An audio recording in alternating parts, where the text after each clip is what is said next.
Morning Date.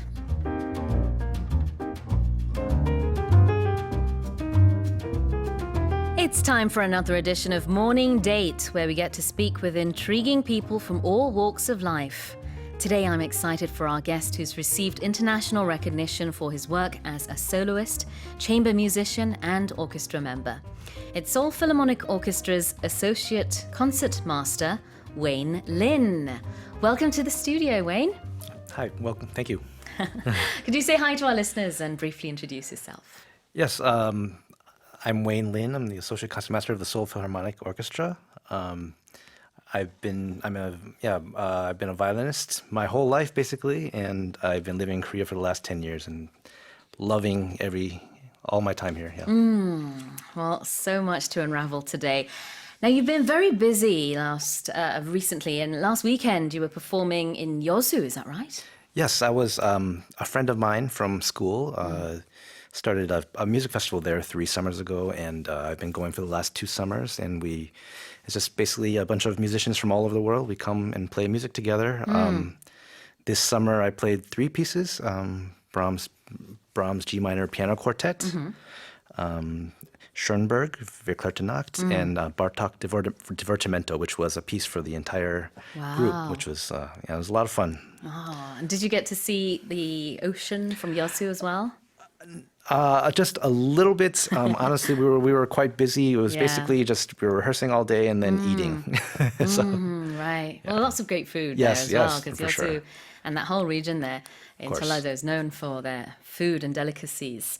So you took part, was it in the Yeosu International Music Festival? Yes. Can you tell us a bit more about your connection with that? This friend of yours, you said, is from back in the day in the US, right? Yeah, this friend of mine, she's also a violinist. Her name is Kim Sojin. Who we actually had on the show last year. You did? Yes. Oh, wonderful. Okay. So we were friends from Juilliard back during my undergrad. I mean, she's a little bit younger than me, so we overlapped 1 year, and then we did also.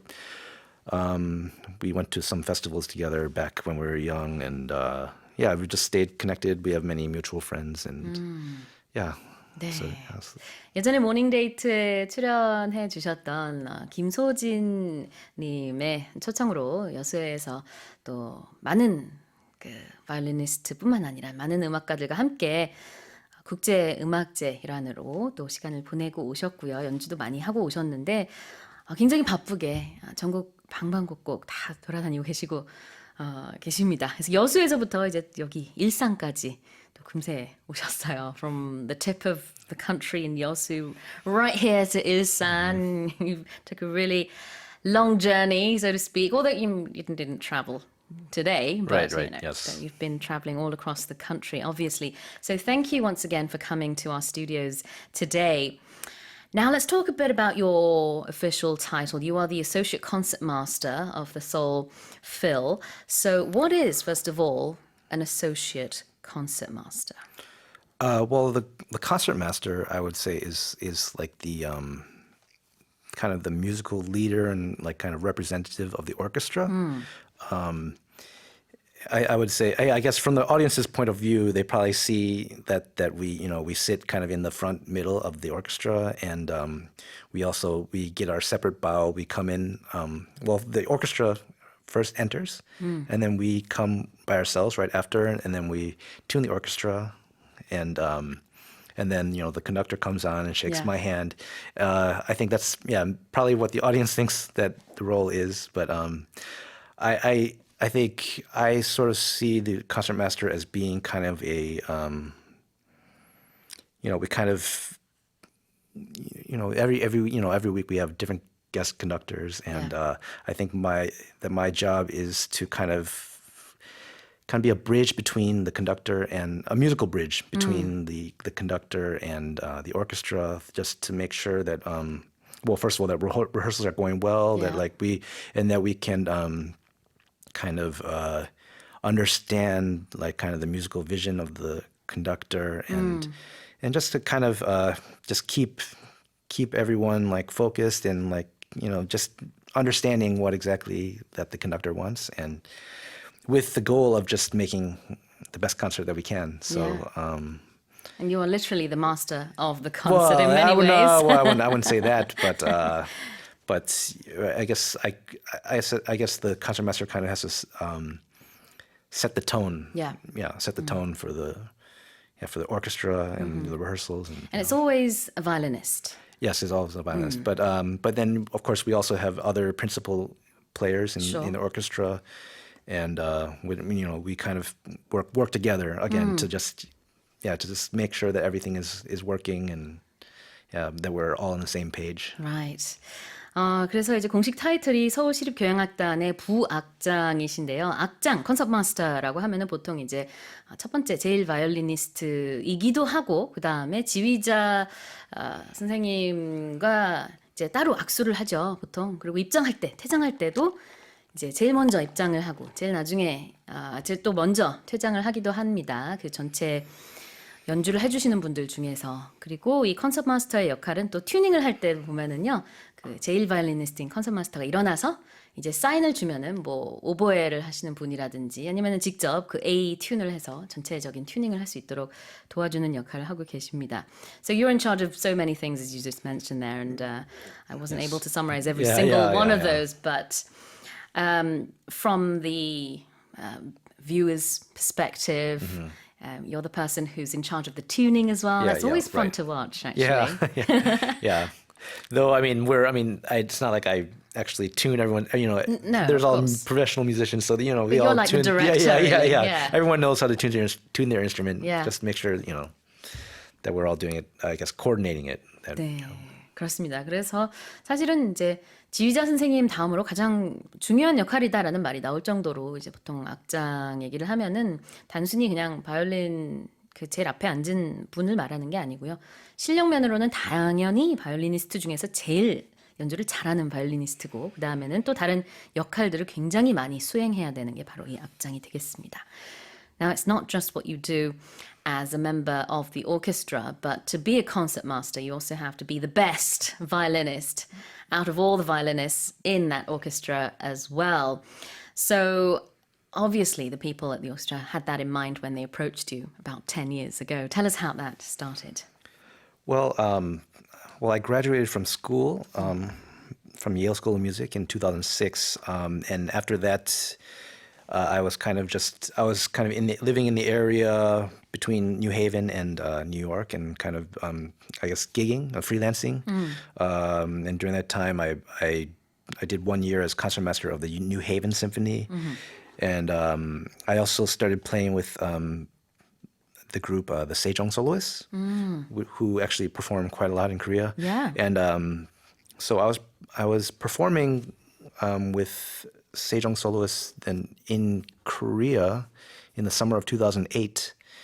And before I came, just out of the blue, the former concertmaster of the Seoul Philharmonic, like he contacted me and asked me if I was interested. Basically, they had an opening, and it kind of just worked out because I was going to be here anyways. So I was able to do an audition after I finished my concerts with the Sejong Soloists. Wow, the stars aligned. Yeah. And then so I went to play at an audition for our music director at the time was Chung Myung-hoon. Oh, wow. So and I just played an audition for him, and then just things. Yeah, they offered me the job. The rest and, is history. Yep. Yeah. Exactly. 와, 예일 졸업 후 이제 미국에서 계속 계셨는데 그 당시 뉴헤이븐 심포니 오케스트라에서도 악장을 맡고 있었고, 그 다음에는 세종 솔로이스트들과의 이제 연주를 하면서 한국과의 어떤 연을 이었던 것 같습니다. 그러던 와중에 워낙 뛰어난 실력을 가지고 계셔서 서울시립교향악단에서 먼저 연락을 했고요. 우리의 부악장이 돼주십시오라는 연락을 받고 마침 또 한국에 갈 생각이 있으셨대요. 그래서 이게 다 잘 들어맞아서 이렇게 오시게 되셨는데, and that's already 10, 11 years ago, I think. Yes. Right? Yeah. Wow. Okay, 벌써 10년이 넘었습니다. Well, let's talk more about your musical journey in just a bit. But first, you've been gracious enough to agree to play a piece for us on your violin. So first of all, tell us about the piece you're going to play. So I'm going to play a short excerpt from the Mendelssohn Violin Concerto, the second movement. This is a piece that was it's very maybe perhaps the most famous violin concerto written, and it was a piece that I kind of grew up with. It was probably the first violin concerto I ever heard when I was young. Like my mother. This is back when there were VHS tapes. I think she recorded a performance of Live at Lincoln Center of Itzhak Perlman performing with the New York Philharmonic, and she just showed it to me, and I always loved the piece, even from when I was like 4 years old, and it's just something that's always been a part of me. This piece, Lovely. 어렸을 때 거의 처음으로 들어봤었던 바이올린 콘체르토라고 합니다. 또 제일 잘 알려진 바이올린 콘체르토 중에 하나죠. This is Mendelssohn's Violin Concerto in E minor, Opus 64, excerpt from the second movement. Thank you so much, Wayne, for offering to do this. We're going to listen to a live performance of this.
방금 들으신 곡은요. 멘델스존의 바이올린 컨체르토 in E minor, Opus 64 2악장 중 일부 듣고 오셨습니다.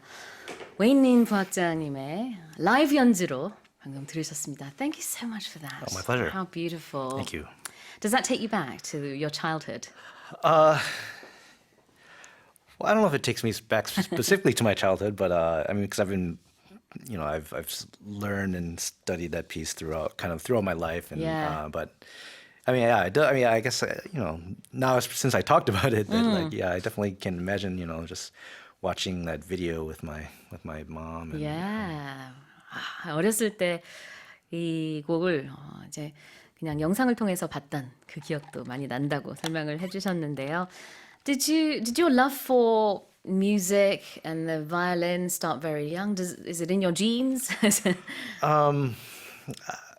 I don't know. I honestly, yeah, I feel like I didn't fully appreciate how great music and the violin was until like much later in my life. But I mean, though I always, I did it from a very young age. I mean, I started violin lessons when I was 26 months old. Wow. I mean, I don't remember any of it. I think this is before I was even potty trained, and I think I actually didn't even play a real violin at the time. I think my teacher made like some little fake violin from like a Sure. tissue box or something, and I Okay. just practiced holding That's so the cute. violin and like learning the posture and stuff. Right. But yeah, my family's not really musical. My parents, yeah, they just appreciated music. My father was a doctor, and then I have three older brothers who they all learned piano. I think until high school, but they were not so serious about it. And now they're doctors and lawyers. Right, Yeah, just right. typical Asian family, right? So you're not from a musical background, so to no. speak. Yeah. Wow. But the love of music was always there in the family, obviously. Yeah, I think so. And yeah, it's kind of funny how it all worked out. I mean, I think what happened was that my parents had a very good friend who was he was actually a plastic surgeon in town, and he was actually crazy about the violin. Oh, was he? Yeah, he was an amateur violinist, and he had his son like drop out of school to like just to practice violin, and yeah, I mean that didn't happen to me, but I remember I don't remember, but my mom was always telling me that when I was a baby, just an infant, they had a party, and this surgeon kind of looked at my hands and told my parents that I had beautiful violin hands. Oh, really? He may have been a little bit drunk, but that's kind of what inspired them to start me on violin. So, How intriguing. 사실 이제 음악적인 가족에서 자란 것은 아니지만, 대부분 이제 뭐 의학계에 좀 계신 것 같아요. 그렇지만 이제 음악을 늘 좋아하는 그런 가족이었고, 그래서 본인도 26개월이었을 때부터 어떤 음악 레슨을 받기 시작했다라는 얘기를 해주셨습니다. 물론 그때는 진짜 악기를 가지고 배운 거는 아니었지만, 그때부터 어떤 음악에 대한 관심이 있었던 것 같아요. Now, where did you grow up? I grew up in a small town in America called Green Bay, and it's in the state of Wisconsin. Most people probably don't know where it is or can point to it on a map, but the only thing people know about it is that it's the football team, the American football team, right. the Green Bay Packers. So you played a lot of American football too? Not organized. I was way too small. Okay. And my mom would not she would not let me. But I played just for fun with my friends. But I always wanted to. I think every kid in Green Bay like wanted to. Their dream was to play for the Packers. Yeah, that's the kind of town that it was. Sure, I can imagine. Green Bay Packers 그 미식 축구팀으로 유명한 그린베이에서 자라셨는데요. 본인이 직접 미식 축구를 뭐 많이 하지는 않았다는 설명까지 주셨습니다. Now you mentioned earlier on that you attended Juilliard, and I know that students here in Korea as well, they train for years to get to that school, being as prestigious as it is. How did you prepare for it? Well, I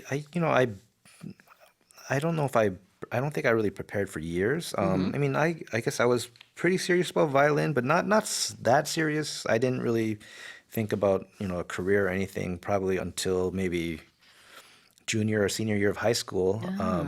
So when I was a sophomore, I switched teachers to the concertmaster of the Milwaukee Symphony, and he kind of he kind of started helping me prepare, like, or he just, I think he probably knew what was like the kind of the repertoire that I needed to learn to get into Juilliard. So, you know, we started learning, you know, the Bach and Paganini concertos and stuff Right.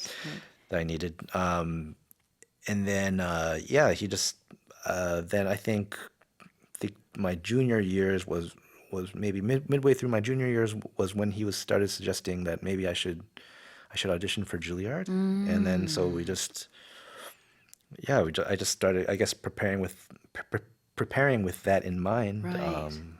But then you did end up going to Juilliard, and of Yes. course we're talking about New York here. A change of scene, I would imagine, from Green Bay. Yeah, it was a huge change for me.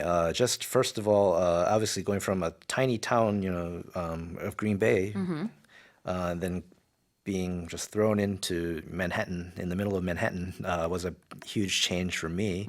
And then also just since I grew up in a small town, and like I kind of learned music on my own, or not on my own, but I mean, like I didn't go to like festivals. I wasn't like Sure. immersed in the musical world growing up. So it was just a big change. So I really Culture shock. I just looking back, I really knew nothing about music or the music world or what it takes to be like a professional violinist. I really knew absolutely nothing. And then when I got to Juilliard, there's so many like unbelievably talented kids that are just, you know, so they already knew what they wanted. They had been in the kind of the musical world for a while, and I just like it was in Green Bay. Like I was the only kid that Right. played music seriously. None of my friends did, and I was Right. like kind of like the big fish. And then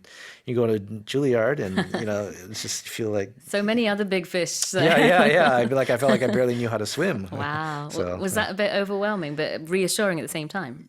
yeah, I think it was overwhelming, but I think it's something that I did have experience. I think it's important for all musicians to kind of experience that, to understand like how many, you know, really great players there are out there. And I mean, I think I learned as much from my peers as I did, you know, from my classes and stuff. So it's great to be a part of that. 원래는 지금 좀 작은 마을에서 쭉 자랐었기 때문에 그때 당시에만 해도 그 마을에서 바이올린을 전공하는 학생들이 뭐 거의 없었다, 이런 얘기를 해주셨습니다. 그러다가 이제 줄리아드에 가서 보니까 정말 미국뿐만 아니라 전 세계에서 날고기는 모든 뮤지션들이 다 한자리에 모여 있다 보니 굉장히 이제 한편으로는 충격을 받기도 했고 또 아주 그 위안을 얻기도 했고 뭐 그랬던 것 같아요. 이제 서로 스승들한테서 배우기도 했지만 동료들로부터도 굉장히 배우는 점이 많은 학교가 바로 이 줄리아드였다라는 얘기를 해주셨습니다. Now let's talk about the instruments that you just played there. Can you tell us about your violin? Oh, well, this violin that I brought today is a 1779 Guadagnini. It's my family originally bought it in, I believe 2001 2001. And so feel very lucky to have it. Guadagnini was a student of Stradivari.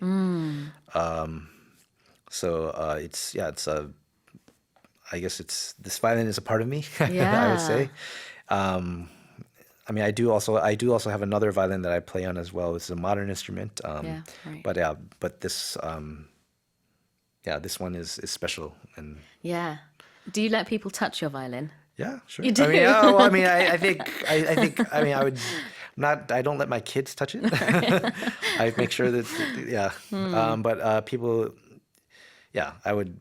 You know, people. Well, obviously, other musicians, it's fine. Or people who know how to handle a fine string instrument. Because when I was much younger, and when I was a part of the orchestra of my county that I lived in, our conductor always told us to guard our instruments with our life, and he always said, "Don't let other people touch your instrument. It doesn't matter how cheap or, you know, whatever it is, that is your lifeline for now, you know. Yeah. And so we were taught that at a very young age. And I'm imagining with a Guadagnini 1779 violin Yeah, for sure. Care like for yours, yeah. you wouldn't really want people to touch it much. Yeah, care for it like a baby. Yeah, basically. Exactly.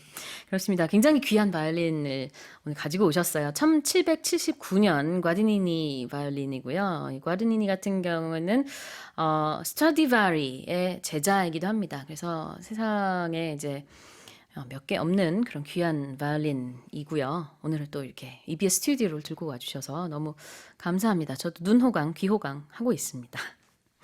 Okay. So, now of all the music pieces you've performed over the years, and I'm sure there must be hundreds and thousands, is there one that maybe stands out for you on a personal level? I mean, it's hard to pick one thing that one piece that stands out to me.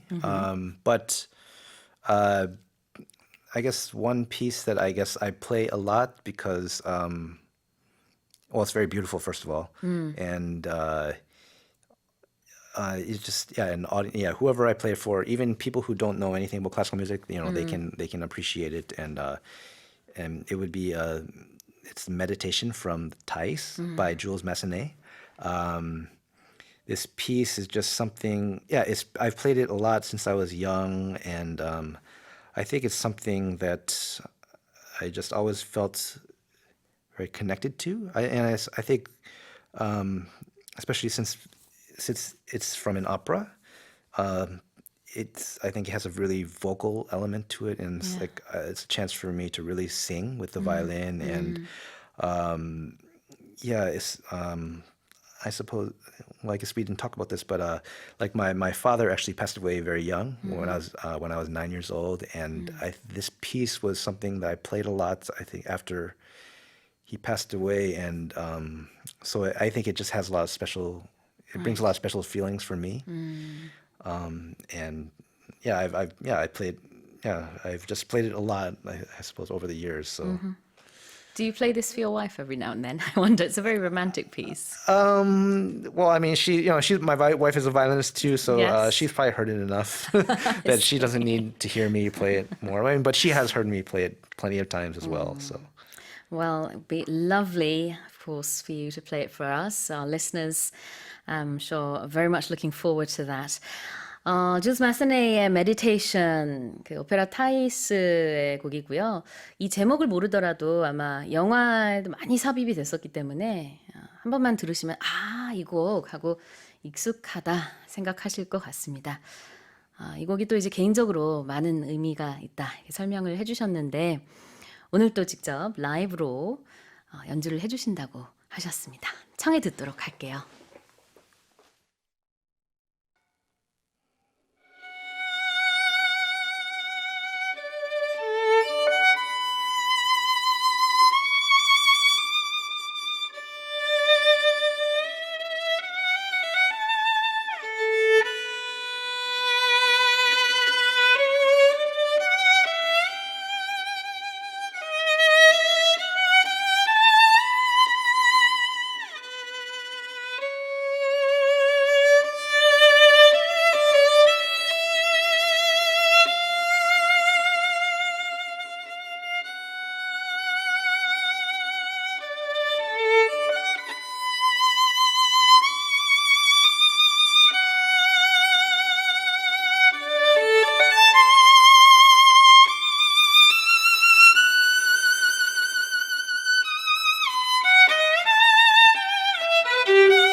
Ah, so lovely. Thank you so much for that. That was from the opera Thais, Jules Massenet's Meditation, live version from Wayne Lin, the Associate Concertmaster of the Seoul Philharmonic Orchestra. Now let's talk about your great musical inspiration, although I'm sure a lot of our listeners today are thinking, oh my goodness, this is my new inspiration. And I'm sure a lot of listeners have been thinking that way for the past decade. But who's your greatest musical inspiration? Well, there are so many that it's hard to say just a few, but I think yeah one musician that I was really blown away by when he played with us maybe 5 years ago was the pianist Andras Schiff.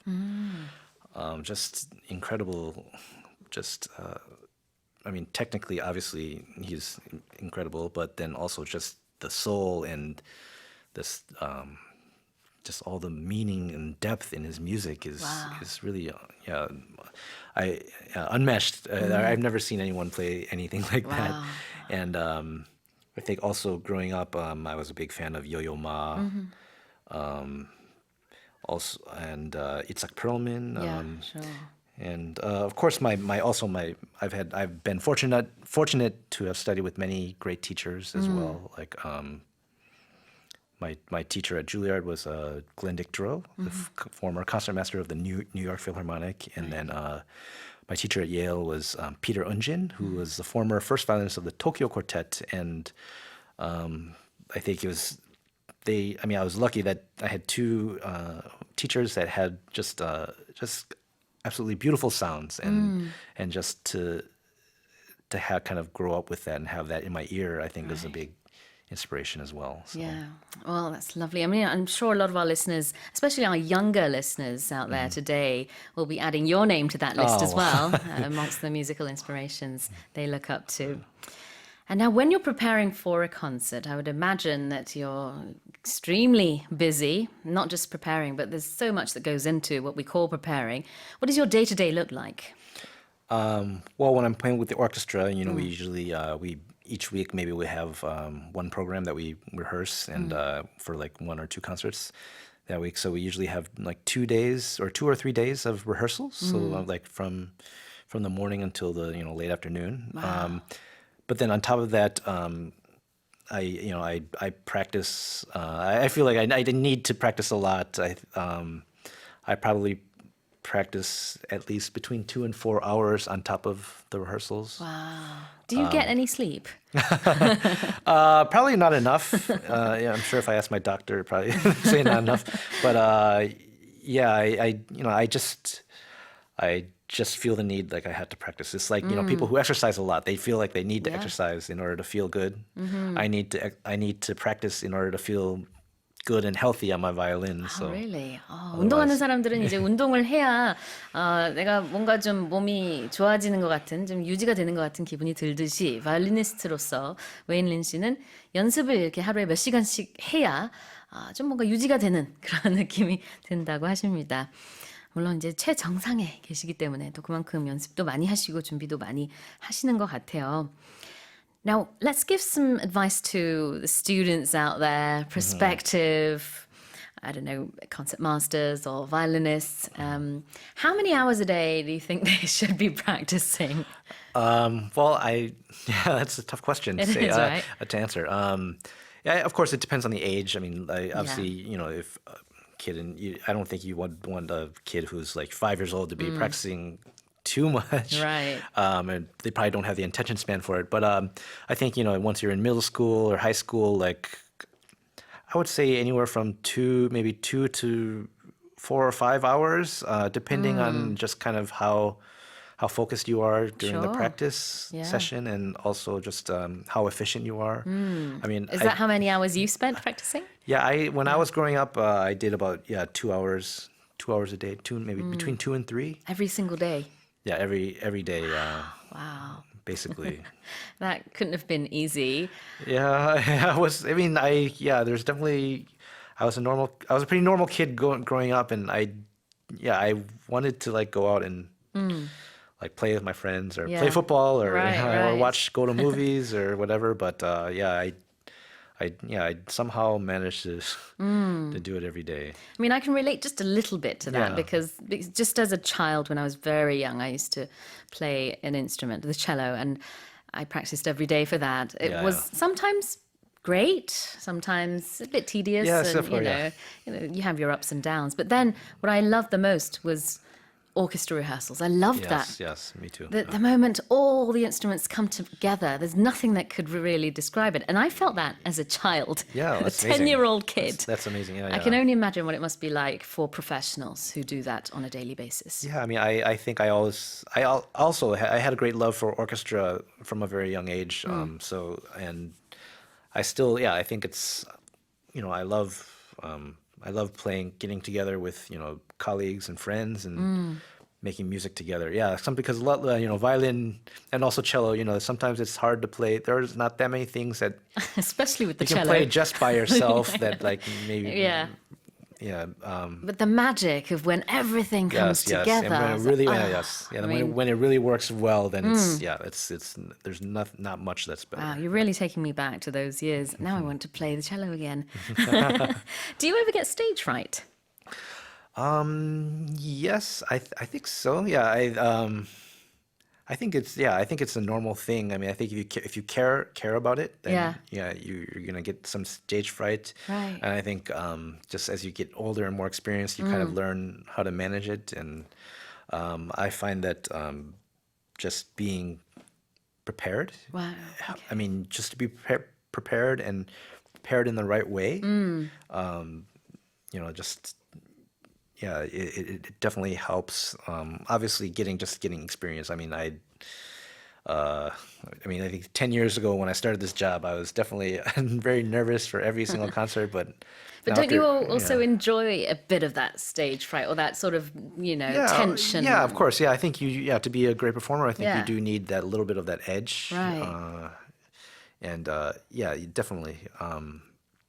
But again, maybe some people, I've definitely have performances in the past where I've had my nerves kind of sometimes get the best of me.